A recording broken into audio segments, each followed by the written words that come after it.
ini yang perlu diketahui sama teman-teman yang sudah terjebak oleh yang namanya utang, kemudian butuh ketenangan, ya, butuh dasar yang memang dalil dasar hukum yang ada di Indonesia ini ternyata kita ini ada perlindungannya. Solusinya utang adalah utang, solusinya bayar utang adalah dengan hutang berlagi, kan gitu. Ini akhirnya yang mindsetnya ruwet, ya, makin ruwet. Dan kalau kita repetisi, kita ngambil lagi, itu akan jadi habit.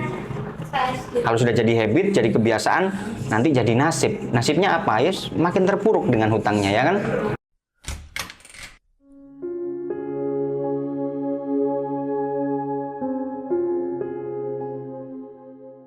Banyak kasus dalam masyarakat kita, terutama di Indonesia ya, bahkan sampai masuk ke media massa, kemudian media cetak, itu masalah yang paling sering dibahas adalah masalah hutang.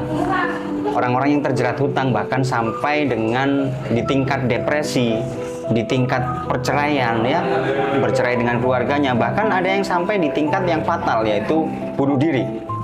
Ya, nah, kenapa sih kok masyarakat kita ini mudah sekali, ya, maksudnya mindsetnya untuk menggampangkan yang namanya hutang, menganggap hutang ini adalah solusi bagi berbagai masalah hidupnya, gitu kan.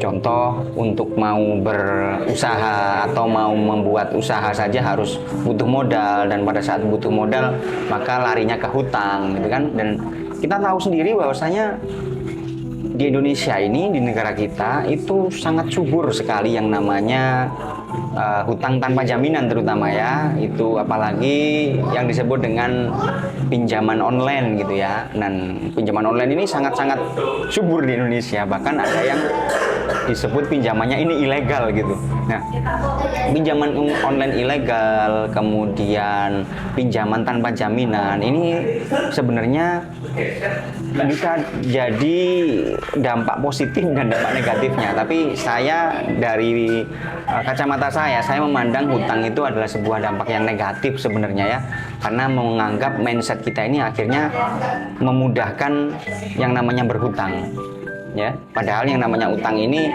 kita harus siap dengan segala resikonya. Artinya pada saat hutang ini ternyata nantinya yang seperti kita gambarkan itu sebenarnya harusnya bisa lancar, tapi di tengah perjalanan justru malah macet, malah kita nggak bisa ngebayarnya. Ini biasanya yang tidak pernah dipikirkan oleh orang-orang. Pada saat dapat uangnya, dapat pinjamannya, cair pinjamannya, bersyukur, gitu kan, alhamdulillah, gitu kan, cair juga. Tapi pada saat pelaksanaannya tidak sesuai dengan yang diharapkan, kemudian jatuh kolaps, tapi hutangnya tetap harus membayar. Nah, ini yang tidak di manage oleh banyak orang, akhirnya bingung bagaimana cara melunasinya padahal usahanya bangkrut, bagaimana cara bisa membayarnya padahal kena PHK. Nah, hal-hal seperti ini yang perlu sebenarnya kita dudukkan perkaranya. Artinya dudukkan ini kita perlu menyadari juga bahwasanya ternyata ada nggak sih sebenarnya hal-hal yang bisa meringankan atau paling tidak memberikan kita edukasi bahwasanya itu juga bukan kesalahan kita, gitu kan. Salah satunya adalah dampak yang paling dirasakan oleh banyak orang adalah merasa dirinya ini tertekan oleh yang namanya penagih, ya, atau debt collector, gitu kan, sebutannya kan debt collector, gitu ya. Banyak dari orang-orang itu mengeluhkan kepada saya juga, ya, bahwasanya mereka ini akhirnya tidak bisa fokus bekerja, kemudian merasa dipermalukan di kantornya, di lingkungannya, tetangganya, gitu kan. Pada saat mereka tidak bisa membayar pinjaman tadi, kemudian ditelepon atasannya, ditelepon saudara-saudaranya, diancem-ancem tetangganya, kan nggak sesuai dengan jalurnya, ya. Yang utang siapa, yang ditagih siapa, kan gitu, ya. Secara logika saja itu sudah nggak logis, kan gitu. Nah, kali ini saya ingin membahas tentang aturan dari penagihan tadi. Jadi supaya teman-teman teredukasi, ya. Jadi kenapa sih saya bisa membahas aturan ini? Jadi sedikit cerita, ya, teman-teman. Saya pun dulu pernah yang namanya terjerat dengan yang namanya pinjaman, ya. Namun ada hikmahnya, alhamdulillah ada hikmahnya. Pada saat saya terjerat pinjaman, bahkan terjadi yang namanya aset ini dilelang oleh bank, gitu kan. Tapi alhamdulillah sampai saat ini sudah berapa tahun ya, 2013 sampai saat ini itu memang sudah menjadi pemilik menang lelang ya, namun unitnya masih saya kuasai ya. Nah, unit masih saya kuasai. Nah, ini ya semuanya berkat Allah ya, berkat dari keajaiban dari Allah sehingga unit ini masih bisa dipertahankan. Padahal secara hukum memang sudah bukan hak milik dari saya gitu. Namun sampai sekian tahun masih bisa bertahan di tangan saya, ini sebuah keajaiban sebenarnya. Namun di balik keajaiban tersebut juga ada ikhtiar saya untuk melakukannya. Yang awalnya saya dulu tidak mengerti hukum perdata tentang utang piutang, tapi hikmahnya adalah pada saat saya punya masalah ini, saya berkecimpung di lembaga perlindungan konsumen pada saat itu, dan saya akhirnya belajar, sedikit banyak belajar mengenai pasal-pasal, mengenai aturan-aturan yang sebenarnya berkaitan erat dengan yang namanya pembiayaan ya, atau hutang. Jadi saya aktif di sana beberapa tahun ya. Jadi apa-apa yang sudah saya dapatkan di sana itu saya ingin sharing kepada teman-teman, saya ingin sampaikan kepada teman-teman. Ternyata hal ini berguna gitu loh buat teman-teman untuk bisa menghadapi yang namanya penagihan. Namun yang perlu saya garis bawahi di sini, sekalipun saya untuk sharing ilmu tentang aturan-aturan penagihan ini nantinya, janganlah ini dijadikan sebuah teknik yang istilahnya apa ya, teman-teman menuhankan teknik ya. Karena bagaimanapun juga yang namanya teknik ini tadi, jika kita menuhankan sebuah teknik, maka Allah ini justru malah memberikan teka-teki yang sulit dicerna ya. Artinya pada saat kita menuhankan teknik, maka justru Allah ini ingin tahu bahwasanya benarkah kita bisa menyelesaikan masalah ini dengan teknik tersebut gitu. Nah, namun dengan kita punya yang namanya ilmu ini tadi, ilmu hukum perdata ini tadi, maka teman-teman paling tidak teman-teman punya pegangan dan paham tentang yang namanya aturan-aturan yang harusnya ditaatin juga oleh pihak pembiayaan ya, oleh pihak perbankan, finance yang akan menagih kepada Anda ya. Ini saya bicara dari konteks yang ada instansinya ya, perbankan, finance ya, bukan dari yang rentenir. Kalau yang untuk rentenir perorangan mungkin kita akan bahas lain waktu ya. Kita klasifikasikan dulu untuk yang masih berkaitan dengan instansi. Oke. Jadi secara teknik memang yang namanya instansi ini diawasi oleh suatu badan. Kalau di Indonesia ini namanya Badan Otoritas Jasa Keuangan atau disingkat dengan OJK ya. Jadi mulai dari pembiayaannya, aturan pencairannya, kemudian aturan penagihannya, itu semua diatur oleh OJK dan diawasi oleh OJK, Otoritas Jasa Keuangan tadi ya. Nah, menariknya banyak orang-orang dari masyarakat kita itu tidak paham tentang hal ini sehingga mereka merasa ketakutan. Mereka merasa diri mereka ini bersalah pada saat tidak bisa membayar hutang gitu loh. Nah, pada kenyataannya memang yang namanya bayar hutang ini wajib kita lakukan, ya kan? Apalagi kita memang dibantu oleh pihak leasing tadi, oleh pihak perbankan tadi untuk bisa menjalankan sebuah program kita, program usaha. Semisal kita butuh modal, kita dibantu gitu.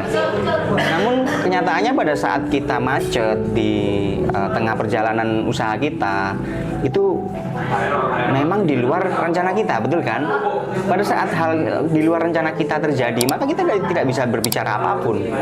Maka yang perlu kita garis bawahi adalah jangan merasa bersalah dulu, karena memang ini di luar kapasitas kita, di luar rencana kita. Maka tetap sampaikan kepada pihak perbankan, pihak finance dengan baik-baik bahwasanya apa kendala-kendala kita, ya kan? Karena jika kita tidak mau berkoordinasi dengan perbankan, maka dianggap kita adalah nasabah yang tidak mau komunikatif, maksudnya tidak bisa berkoordinasi dengan baik, sehingga perbankan melabeli kita menjadi sosok nasabah yang nakal ya. Dalam arti kutip, tanda kutip, nakal itu tadi tidak mau berkomunikasi, sehingga perbankan kalau mengambil tindakan yang semena-mena itu tidak salah karena nasabahnya sendiri tidak mau berkomunikasi gitu. Jadi saya ingin teman-teman nantinya jangan takut dengan yang namanya penagihan, karena yang namanya penagihan ini memang wajar dong. Anda tidak bisa bayar, ya pihak perbankan atau finance akan mengirimkan seseorang yang ditugaskan untuk menagih. Sebenarnya menagih ini kan hanya mengingatkan ya, mengingatkan kapan mau bayarnya. Tugasnya mereka itu. Jadi memang sudah ada tugasnya sendiri ya. Nah, banyak kasus di luar sana yang merasa tertekan akhirnya dengan debt collector. Jadi ada yang bercerita kepada saya debt collectornya ini mengancam mau menyita barang, ya kan? Ada juga debt collectornya ini yang menagihnya malah ke tetangga. Ada juga yang malah menagihnya itu ke tempat pekerjaan, bahkan ke atasannya gitu kan. Sehingga lingkungan ini, lingkungan dari si nasabah ini tadi merasa tertekan, merasa nggak ikut ngambil uangnya, nggak ikut utangnya, tapi ikut dampak dimarahin ya, dimarahin oleh debt collectornya gitu kan, nggak nyaman gitu kan jadinya. Nah, ini yang perlu diketahui sama teman-teman yang sudah terjebak oleh yang namanya utang, kemudian butuh ketenangan ya, butuh dasar yang memang dalil dasar hukum yang ada di Indonesia ini, ternyata kita ini ada perlindungannya. Teman-teman ini dilindungi oleh undang-undang ya, seperti yang saya jelaskan tadi. Undang-undang kalau di pengawasan pembiayaan yaitu ada di OJK, Otoritas Jasa Keuangan ya. Saya menyampaikan ini bukan sebagai pakar hukum, tapi saya sempat pernah belajar, bahkan saya sempat jadi aktivis di Lembaga Perlindungan Konsumen ya. Jadi dari sini saya punya pasal yang ingin saya bagikan ke teman-teman. Kemudian pasal-pasal ini bisa teman-teman ingat-ingat bahwasanya supaya jika bertemu dengan debt collector, maka teman-teman akan lebih tenang untuk ngadepinnya ya. Bukan berarti lalu teman-teman ingin nggak mau bayar utang, bukan ya, tapi justru malah ini dibuat untuk teman-teman merasa terlindungi. Akhirnya teman-teman bisa fokus dengan pekerjaannya, teman-teman bisa fokus dengan produktif ya, produktivitasnya, sehingga bisa menghasilkan pendapatan yang akhirnya juga bisa melunaskan utangnya gitu ya. Oke. Dalam poin kali ini saya ingin menjelaskan tentang ada dua aturan dari OJK yang mungkin berkaitan erat dengan yang namanya aturan penagihan ya, aturan penagihan dari pihak pembiayaan gitu.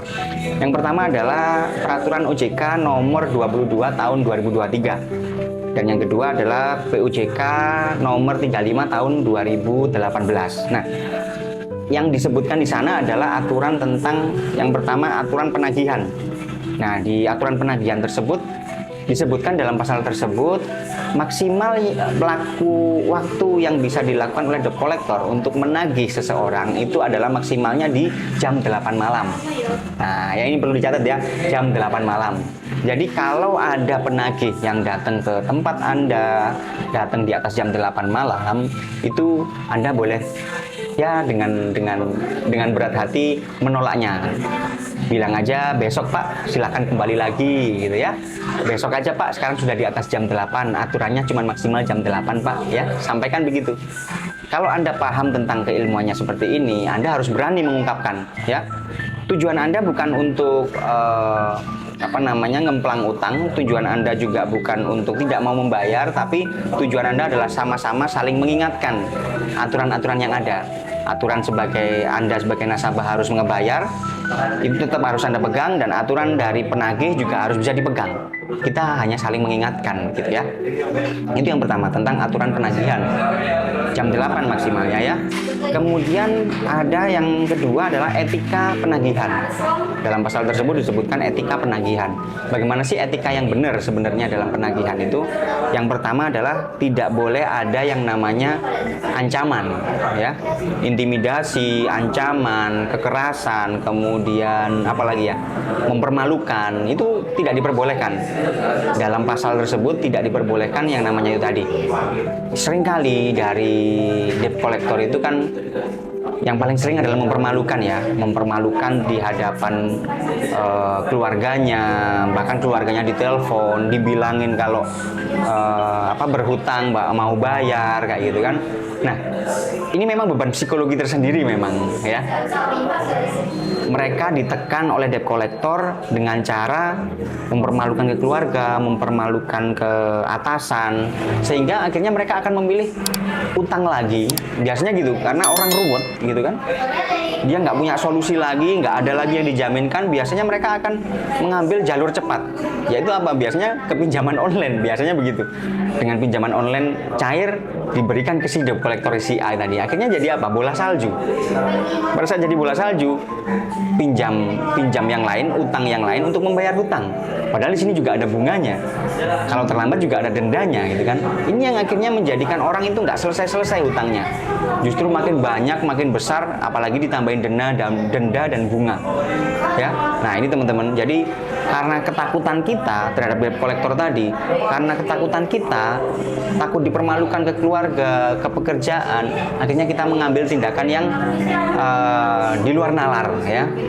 Malah kita ngambil sesuatu yang sama. Solusinya utang adalah utang, solusinya bayar utang adalah dengan hutang berlagi, kan gitu. Ini akhirnya yang mindsetnya ruwet, ya, makin ruwet. Dan kalau kita repetisi, kita ngambil lagi, itu akan jadi habit. Kalau sudah jadi habit, jadi kebiasaan, nanti jadi nasib. Nasibnya apa? Ya, makin terpuruk dengan hutangnya, ya kan? Nah, saya lanjutkan lagi. Kemudian untuk etika itu si debt collector wajib membawa yang namanya dokumen penagihan. Dokumen penagihan ini apa saja biasanya? Dokumennya harus resmi, ya. Maksudnya resmi ini ada surat perintah memang dari pihak pembiayaannya resmi, dari semisal banknya adalah bank ABC gitu ya. Nah, dia harus membawa surat resmi, dokumen resmi atau surat tugas dari bank ABC. Bahwasanya dia ditugaskan untuk menagih Anda. Dan Anda punya hak untuk bisa meminta dokumen tersebut. Meminta itu maksudnya dalam arti menunjukkan. Tolong silakan tunjuknya dokumennya dulu. Ya, jadi jangan sekali-kali memasukkan debt collector jika tidak lengkap dokumen resminya. Karena bisa jadi yang didatangkan itu adalah debt collector yang ilegal, ya, bukan debt collector resmi dari perusahaan tersebut. Ya, itu tadi dokumen resmi. Kemudian ada kartu identitas. Tanyakan juga kartu identitas si debt collector tadi, ya. Nggak apa-apa Anda tanya. Ini sudah dijelaskan di dalam peraturan OJK. Jadi Anda tidak perlu takut tentang hal ini. Kalau mereka tidak bisa menunjukkan dokumen resmi, tidak mau menunjukkan kartu identitas, justru mereka sudah sedang melanggar peraturan OJK sendiri, kan? Nah, kalau mereka melanggar aturan OJK, Anda bisa menyampaikan aturannya begitu, Bapak. Gitu. Aturannya begitu. Jadi mohon maaf jika Bapak memang ingin menagih saya, tolong dipenuhi aturan-aturan tersebut. Seperti itu, ya. Jadi jangan takut untuk menanyakan identitasnya, dokumen resminya, ya.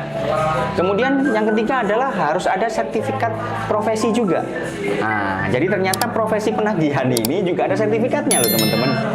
Ya, kalau mereka tidak punya sertifikat profesi sebagai penagih, maka Anda juga wajib menolaknya. Ya, nggak masalah. Oh maaf, Anda belum sebagai penagih, Anda belum tersertifikasi.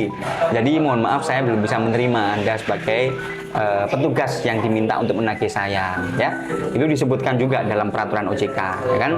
Jadi nggak sembarangan kan, ternyata kita ini selama ini juga dilindungi loh oleh negara, ya, terutama di otoritas jasa keuangan ini yang mengatur tentang perlindungannya terhadap kita, ya. Kemudian ada juga kalau barang bergerak, ya, kalau barang bergerak itu biasanya lebih ke jaminan fidusia. Nah, surat jaminan fidusianya ini harus ditunjukkan juga.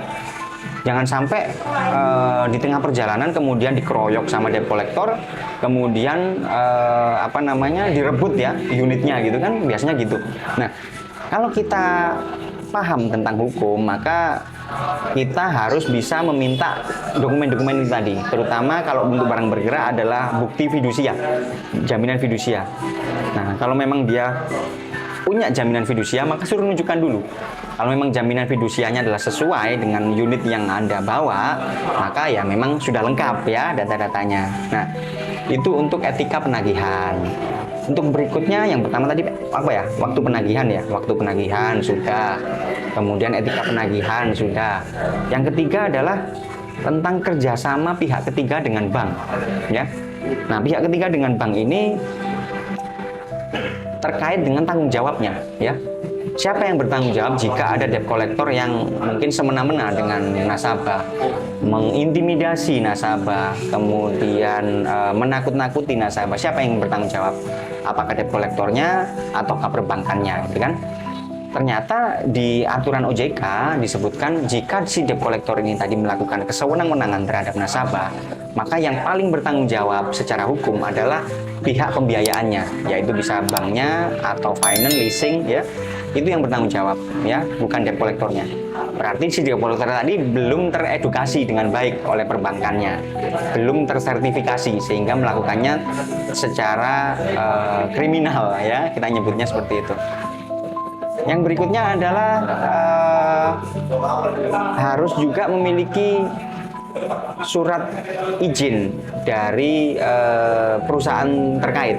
Artinya surat izin ini untuk menagih itu harus ada surat izin dari instansi berwenang serta tersertifikasi sebagai penagih. Sama ya, sertifikasi penagih tadi itu sertifikasi sebagai debt collector itu harus tersertifikasi. Kemudian izin dari instansi berwenang. Nah, ini biasanya tidak ngantongin izin, teman-teman.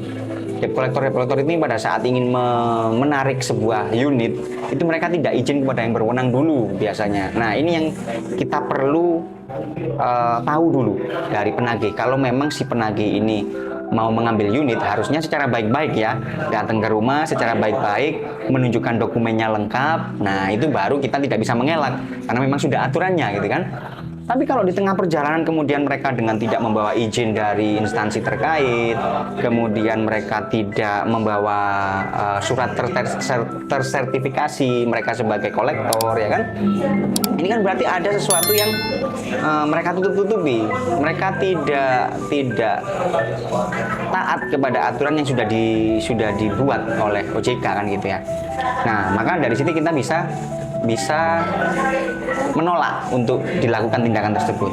Yang terakhir adalah tentang tanggung jawab tadi, ya, tanggung jawab perusahaan pembiayaan jika terjadi pelanggaran terhadap penagihan di lapangan, maka pihak debt collector tadi itu kita melaporkannya kepada perusahaan tadi, pembiayaan tadi, ya, yang bertanggung jawab adalah perbankannya, leasing atau finance-nya, ya. Saya kira dari aturan yang saya sampaikan ini bisa bermanfaat buat teman-teman, terutama dalam menghadapi debt collector, ya. Namun saya garis bawahi lagi, kesimpulannya jangan pernah menuhankan teknik, karena yang namanya teknik ini sama aja istilahnya, ini sebuah teknik saja, sebuah formalitas teknik saja yang cukup dijadikan khasanah ilmu supaya teman-teman bisa lebih tenang ngadepin debt collector, ya. Jadi mudah-mudahan apa yang saya sampaikan ini bisa bermanfaat untuk teman-teman. Nanti nextnya kita juga bisa membahas tentang hal lain, tentang utang, bagaimana cara memutus pola hutang tersebut, bagaimana supaya kita tidak kecanduan dengan mindset berhutang tadi. Lebih dalam lagi kita akan bahas di next episode, ya. Terima kasih atas perhatiannya, mudah-mudahan bermanfaat. Kurang lebihnya saya mohon maaf. Assalamualaikum warahmatullahi wabarakatuh.